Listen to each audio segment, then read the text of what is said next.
Hello guys, welcome back to my channel. আমি জয়শ্রী বিশ্বাস চলে এসেছি নিউ লাভ এভরিথিং চ্যানেলে আরও একটি নতুন ভিডিও নিয়ে। আজকে সকাল রান্নাবান্না দিয়েই, সকাল বলতে এখন ঘড়িতে 11টা, এখন রান্নাবান্না দিয়েই আমি ব্লগটি শুরু করছি। এখানে পনির রান্না করব, পনিরটা নিয়ে নিয়েছি। আর গ্রেভির জন্য কাজু বাদাম, চিনে বাদাম, আলমন্ড, টমেটো দিয়েছি দুটো, আদা আর কাঁচা লঙ্কা, এগুলো দিয়ে আমি পেস্ট করে নিয়েছি।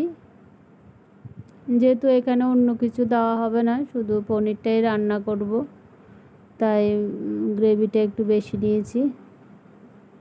শরীরটা ভালো নেই আজকে, বেশ কয়েকদিন ধরে, 2 দিনও ভালো থাকি না।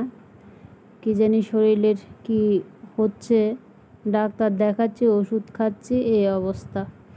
বিভিন্ন ধরনের টেস্ট দিচ্ছে, টেস্ট করাচ্ছি, কোনো কিছুই নেই। ওষুধ দিচ্ছে, ওষুধ খাচ্ছি, চলছে এইভাবে জীবন। সকালবেলা একটু করে ওটস রান্না করেছি। ওটস বলতে চকো ওটসটা তোমাদের সাথে একদিন শেয়ার করব। চকো ওটসটা আমি কিভাবে রান্না করি।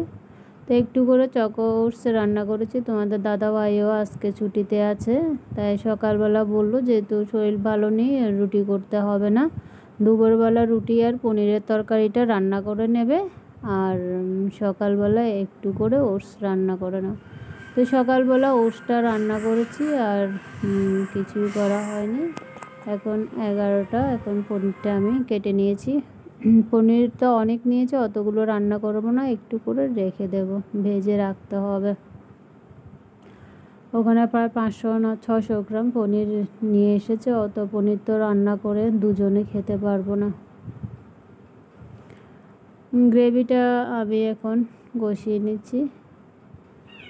এখানে আমি ফোড়নে দিয়েছি তেজপাতা, এলাচ আর গোটা জিরে। গ্রেভিটা কষানো হয়েছে, এখন আমি পনিরটা দিয়ে দিয়েছি। আজকে পনিরটা একদম ভাজিনি, ভাজা ছাড়াই দিয়েছি, কারণ আমার দাঁতের সমস্যা হয়েছে, মানে দাঁত ব্যথা, কোনো কিছুই আমি চিবিয়ে খেতে পারছি না। যাই কিছু খাচ্ছি সব গিলে খেতে হচ্ছে। একটু একটু করে খাচ্ছি, একদম নরম করে, তাই গিলে খাচ্ছি। পনিরটা ভাজলে তো একটু শক্ত হবে, খেতে পারবো না, তাই পনিরটা আজকে এইভাবেই দিয়েছি। তোমাদের দাদাভাই বলেছে পনির ভাজতে হবে না, এভাবেই রান্না করো, তাই এইভাবেই রান্নাটা বসিয়ে দিলাম। পনির আর রুটি করব, যেহেতু তোমাদের দাদাভাই এতদিন ভাত খেয়েছে, এখন আজকে গত 1 সপ্তাহ ধরে ভাত খাচ্ছে না, আবার রুটি খাওয়া ধরেছে। দুপুরবেলা একটু করে ভাত খেত, সেটাও বন্ধ করেছে, এখন আবার রুটি খাওয়া ধরেছে। তাই রুটি যখন ওর জন্য বানাচ্ছি, তাই দুজনের জন্য রুটি করে নিলাম, আর ওর রাত্রের জন্য করে নিয়েছি রুটি। এখন পনিরটা আমি নামিয়ে নিয়েছি, গ্রেভিটা এইভাবে রেখেছি, যখন ঠান্ডা হবে তখন আর একটু ঘন হয়ে যাবে। আর এখানে রুটি রাত্রের জন্য সহ করে রেখেছি, 8 পিস রুটি করেছি, 2 পিস করে। খাওয়া দাওয়াটা এখন সেরে নেব।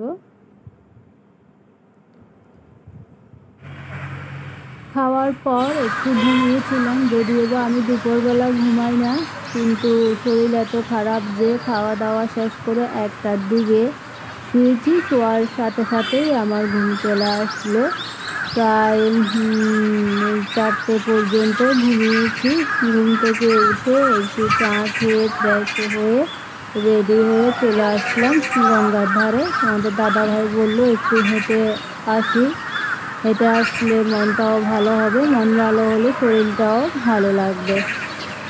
যেহেতু আমাদের হাঁটার মানে কি সারাদিনের ক্লান্তি দূর করার জন্য সবাই এই গঙ্গার ধারেই আসে, আর গঙ্গার ধারে আসলে মনে হয় সারাদিনের ক্লান্তি, জড়তা সব কিছু দূর হয়ে যায়। এখানে প্রায় তিনটে থেকে মানুষ আসা শুরু করে, মানে যার যখন কাজ শেষ হয়, কাজ শেষ হলেই সবাই এখানে আসবে।